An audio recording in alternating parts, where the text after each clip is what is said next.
Welcome to Knowing Nature Minecraft Edition, and in this video we're going to be looking at oak forests and how you can build more realistic oak forests in your world. So here we are in a vanilla mixed wood forest, and we've got the small oak trees and we've got the birch trees, and there's a couple of the big oak trees down here, and they look okay, but I think we can do a little bit better.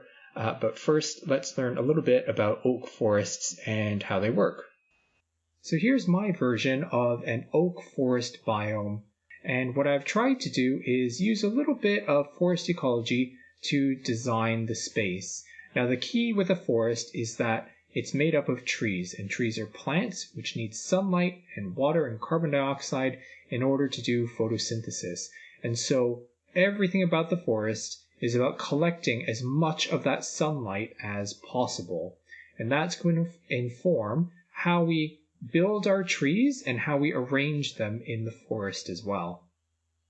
So here's my oak forest biome from above, and you can see that because it's a forest, it's all about catching as much sunlight as possible, and so the leaf blocks take up quite a lot of the space when I look straight down. And anywhere where there aren't leaf blocks, where I can see the ground, what I've done is I've made something there that tells us why there isn't a tree growing there. So in this big clearing, this is where a huge mature oak tree has fallen over because it's died, and so it's left this gap in the canopy, and around it are growing these kind of small, medium-sized oak trees that I've built that are starting to take advantage of that new sunlight that is now available to them. Over here, I have added a newly fallen tree. Maybe it was knocked over in a big storm. So here you can see I've recreated that mature oak tree kind of look, but again down on its side. And down this area I've made what looks a bit like kind of the roots that have been pulled up out of the soil. And I've left the hole as well where these roots would have pulled all that soil with them. And I've used coarse dirt blocks here so that the grass doesn't regrow, so it looks like it's a fresher bit of a hole. Now in the middle of this tree I've left it hollow, and this might be a clue as to why this tree fell over. In a lot of big old mature trees, the middle of the tree can often be rotted out like this. So here it's become hollow inside, and that's because the center of a tree is actually dead wood that's really pressed in. It's only the outside ring of the tree that is living, growing wood. The center of a tree, that's actually mostly dead wood. And what can happen is that center area can start to rot out.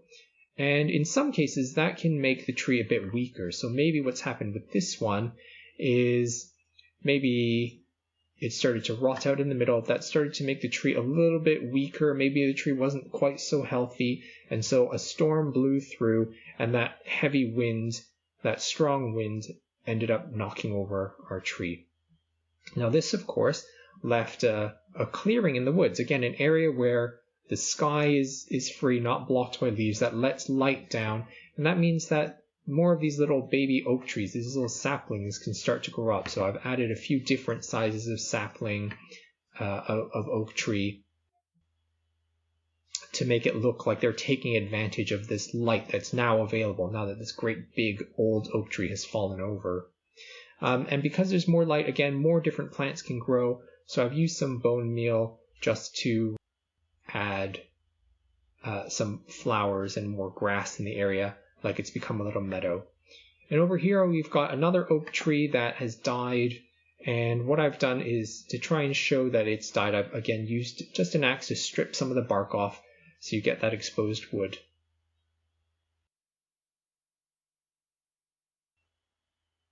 So looking at some of the other details I've added, you can see in this area here I've not had any trees, so we've got some access to the sky, and this is a bit like a forest clearing. Now these little clearings in the forest can be really important for a lot of different plants because these are patches of sunlight, which of course plants need to grow. Now very common plants in forests is again the ferns, and if you put together lots of these big ferns, it'll look like a type of fern called bracken, and that's quite common in all kinds of woodlands. Another common woodland plant is blackberries or brambles, and these sweet berry bushes work for those perfectly because they produce berries just like brambles do, and also they're a bit spiky, they damage you when you go into them. So they're a good addition as well. So in this big clearing here, we can see that it's something a little bit different. There's no fallen trees here, and what this might be telling us is that there's something different about the soil. Now, very often, the big difference is how much rain or how much water is available in an area, because trees are huge plants and they need a lot of water. So it might be that something's a bit different in this patch and the soil is a lot drier, so it's harder for trees to grow. But still, just around the edges, we've got these smaller, younger trees that are starting to try and move into this little meadow area. And that's a process that happens in nature as well. It's something that we call succession. So a really good example of biomes changing from one into another is what happens after beavers build a dam. So here I've got a beaver dam across this river, and that's going to block off the flow of this water, which will turn it into a huge lake. And this whole area here will probably end up being flooded. Most of these trees will die because trees generally can't survive when they're flooded for too long. And so our forest will have turned into a lake. Now over time, sand and mud from upstream will get washed into this lake and get blocked by this dam, so it'll end up filling up the lake very slowly over time. Once the lake is completely full of mud, it will have become something like this. It'll become a meadow. Now this meadow will be really wet at first, but over time it'll slowly dry out, and as it gets drier and trees can start to move in, this meadow will start to get little tree saplings that will grow in, and eventually the area will become a forest again. So this mature oak tree you can see is much bigger, and I've added these vines onto it to kind of look a bit like moss, and we've got some green carpet again to look like moss.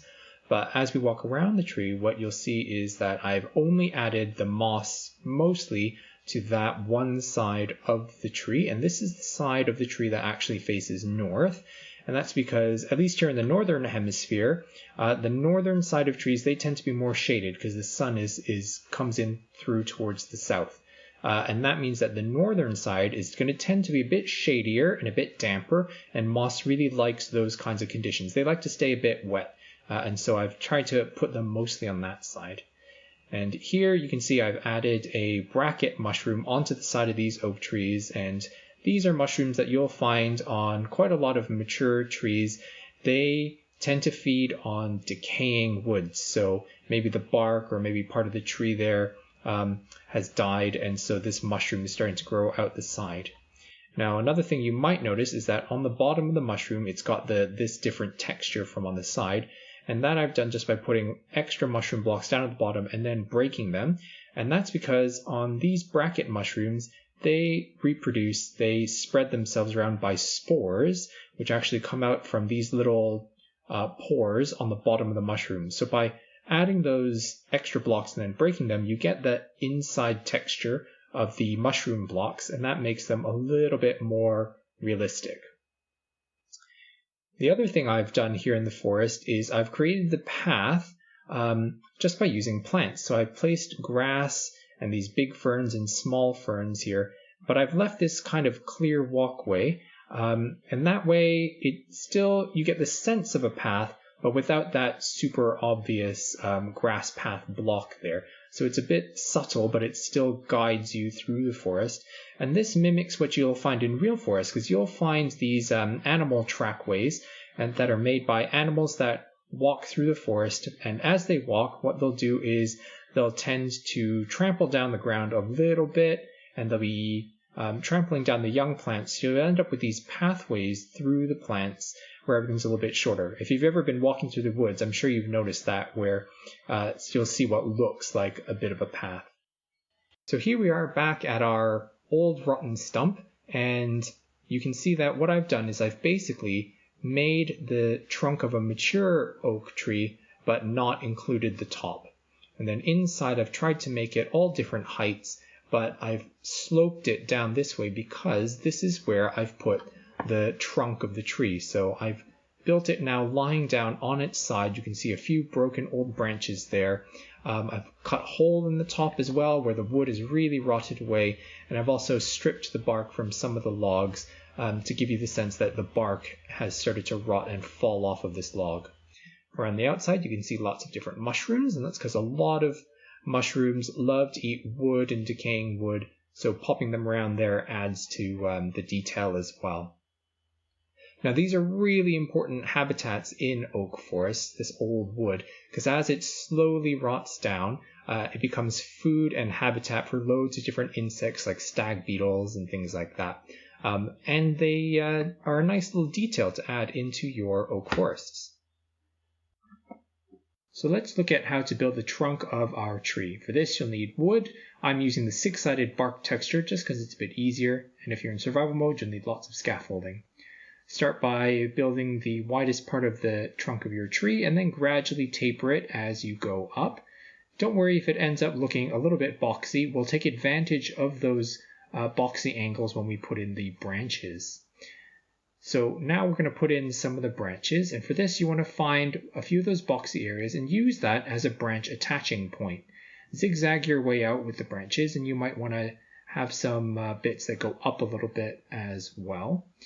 Make sure that your lower branches are relatively evenly spaced around the trunk, and they should be also longer than your upper branches. Now, what you're going to want to do is try and look at your tree from above, and what you should see is that your branches are evenly spaced all the way around the trunk.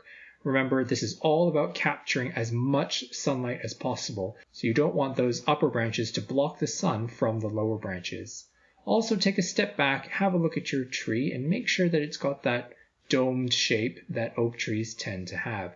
If you find any spots where branches might be missing or you want to add some, then go back up and add in those branches. Again, make sure that your upper branches stay a little bit shorter than your lower ones. Then you can go up and start adding your root details. Again, here, have a look at where branches might attach to the trees, because that's where the tree's going to need to support more weight. Add some extra blocks there to act as those roots, and you may want to put a few logs down into the ground as well, so it looks like the roots are digging down into the ground. You can also punch a little hole into the trunk of your tree if it's looking a little bit too square and boxy down at the bottom. And there you go, there's your finished trunk and branches of your oak tree. So now let's talk about how to go about adding leaves to your custom oak tree. Here's the trunk and branches, and oak trees tend to have a domed shape to them. So the branches are going to really help us keep that shape. Now, when you're adding leaves, it's important to remember that the job of the leaves is to collect sunlight. So with these lower branches, start from the tips, the ends, and work your way in, because that's where their branches are going to be receiving the most sunlight, and that's where it's going to tend to grow the most leaves. So start with the outside and work your way in.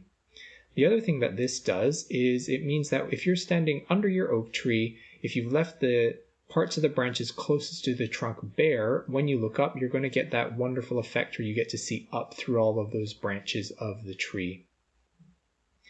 It's also going to help you keep that kind of organic shape of the tree because we just added these branches in pretty randomly. So by sticking pretty close to the shapes of those branches, not only is it going to give you really that sense that these leaves aren't just floating in the air, they're supported by the branches, but it's going to keep that organic, living, real look to the oak tree. Now, every so often you want to step back and have a quick look at your tree and look for any of gaps that you might have found. A good tip is to go right up to the top and look down and see where you can spot any patches of ground, and that's where you're going to need to add any trees, any leaves. So here I found a bit of a gap, and I think I want to add a whole extra branch here, so I'm going to fill the gap in the tree, and then again, just from the tip of the branch, add the leaves, because again, that's the bit that's going to get the most sunlight, so trees are going to tend to produce the most leaves from that side, or from that area.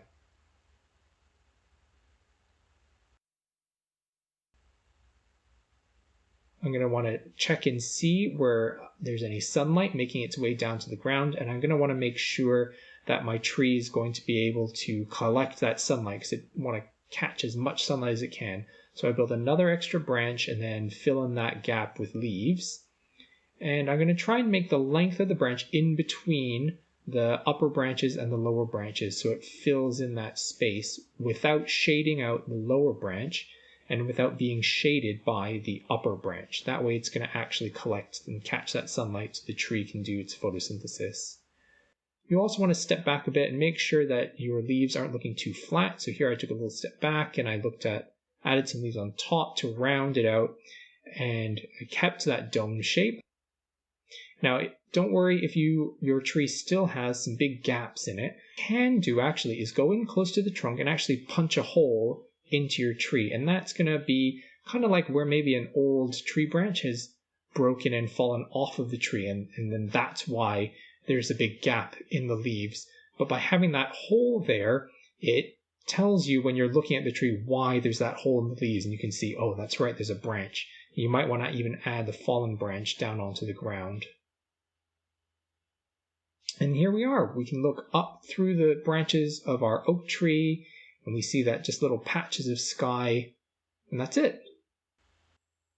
So here we've got my big mature oak tree, and if we stand under it, we can see all those branches up to the top, little patches of sky as well, and we'll start to decorate it. So the north side of the tree is this side here. That's north. So this is the side that I'm going to put more of this mossy decoration in, and green carpet is a really great way to add kind of a mossy look onto things, and you just dot it randomly around the northern side. Now you can pop some on the other side as well. You don't need to be super strict with it. Then we're going to add a few of these vines to give it a bit more of that mossy look, and again I'm going to kind of put more of it on this northern side of the tree. Now in a really mature oak forest, in a place that tends to get lots of rain, you'll also end up with moss up on the branches, and in a really healthy area with a really good clean air quality, you'll end up also with lichen that looks really bushy and branchy. So as these vines grow and extend down, it'll look like hanging moss hanging down from that tree, and it'll give the forest a really lush, healthy, and also overgrown, mature kind of feeling. So just dot those around and allow them to grow down. You can also use some tall grass around the base of it, and ferns as well. Ferns particularly around the base of the trees, because ferns are really well adapted to living in darker, shadier areas, and near the base of the tree is going to be where it's the most shaded because it's covered up by all those leaves. And the other thing is that ferns, some of them anyways, can really tolerate dry areas. And if you think about it, near the base of the tree, that's going to be quite a dry area. One, because the rain is being blocked by all these leaves. It's like a big umbrella. But also, the tree is sucking up water from the soil. So around the base of a tree is going to tend to be quite a dry area. So a lot of plants don't really like growing those areas, but ferns are very tough, adaptable plants, so they like to grow in those places as well. Another way you might want to show that this is a little bit of a drier area is you can replace some of these grass blocks, maybe with podzol or with coarse dirt, something where the grass won't grow onto it, and that'll give you that kind of brown, fallen leaf look that you'll find in a lot of mature forests. Now, if you'd like to add mushrooms to your trees, super easy to do. Just take some mushroom blocks, pop them like that, so it makes this little shape around. And because we want to get those pores underneath, to add that little bit of extra detail, we're going to put a few more mushroom blocks and then just break those blocks. And what that does is it exposes the inside texture, and that gives us the pores of the bracket fungus. If you want, you can make it stick out a bit more, because you'll get things like oyster mushrooms that grow from wood as well. And they have kind of like this little stem. And then same thing, just add your mushroom blocks around like that. And we want that pore texture, so put a few more mushroom blocks and then break them, and that'll give you the pores for the inside. And here we've got a couple mushrooms sticking out from our big old mature oak tree. So my preferred method of lighting is to use something like sea lanterns and then cover them up with carpet so that they kind of blend in with the surrounding. And this produces a more moody atmosphere. It doesn't really distract from the forest scene at all. It blends in really well.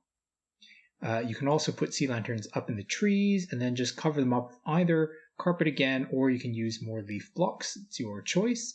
With the leaf blocks, you kind of see the sea lanterns, but with carpets, it'll cover them up. The next method is to go sort of with will-o'-the-wisps. So you use any old building block and then again place sea lanterns or redstone lanterns, I guess, and just have them be hovering in the air. And then this gives them the look of little floating forest spirits or something like that. And the last method is tried and true, fence posts and lanterns. And I quite like this as well. It gives your forest a bit more of a lived-in feel. You know, there's signs of civilization with these lanterns on ropes hanging down from the trees. So I hope this video has given you some ideas for how you can build more realistic forests in your worlds. And I hope also that you'll think about adding details like trees of different ages and forest clearings with fallen trees, because it gives your forest that sense of being a living, breathing place that's changing and growing all the time. That's it for this video. Thanks for watching.